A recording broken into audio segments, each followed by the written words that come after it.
మనందరం కూడా సంకల్పంలో చెప్పుకుంటాం కదండి. మేరు పర్వతం, మేరు దక్షిణ ఆ మేరు పర్వతము పిల్లలు లేరని చెప్పి ఒకసారి అక్కడ తపస్సు చేశారట. తపస్సు చేస్తే బ్రహ్మదేవుడు దర్శనమయ్యాడు. మనందరూ కూడా అందరూ కూడా పిల్లలు కావాలని కోరుకుంటాం. కానీ మేరు పర్వతం ఏం కోరుకుందంటే, నాకు ధర్మమైన పుత్రుడిని, పుణ్యకార్యాలు చేసే పుత్రుడిని మనం కోరుకున్నాడు. కోరుకున్న తర్వాత బ్రహ్మదేవుడు తదాస్తన్నాడు, ఆనందపడి తదాస్తన్నాడు.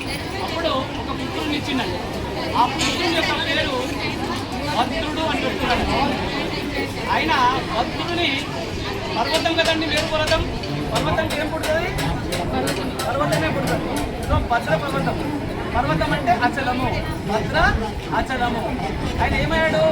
నారద మహర్షిని తపస్సు చేశాడు. చేసి ఏం కోరుకున్నాడు? నాకు రామ తారక నామాన్ని ఇవ్వండి అని కోరుకున్నాడు.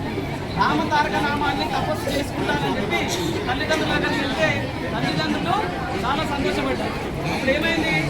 వారు తపస్సు చేసుకోమని చెప్పిన తర్వాత ఆయన భక్తుడు ఏం చేశాడంటే, గోదావరి నది తీరానికి వచ్చి తపస్సు చేశాడు. తపస్సు చేసిన తర్వాత రామచంద్రుడు ప్రత్యక్షమయ్యాడు. ఏ రూపంలో ప్రత్యక్షమయ్యాడు? విష్ణుమూర్తి రూపంలో ప్రత్యక్షమయ్యాడు. విష్ణుమూర్తి ఎలా ఉంటాడు? ఆయన కొంచెం పాకయ్యాడు. నాకు ఈ రూపం వచ్చుకొని నాకు రామచంద్రుడి రూపం కావాలన్నాడు.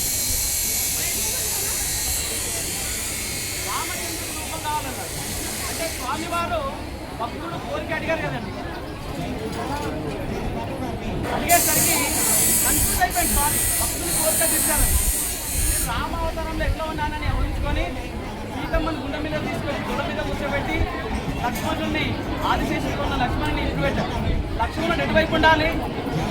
ఇటువైపు ఉన్నాడు. భద్రాచలం ఎక్కడున్నాడు? లెఫ్ట్ సైడ్ ఉన్నాడు. ఎందుకు? స్వామి కంగారు పడ్డాడు.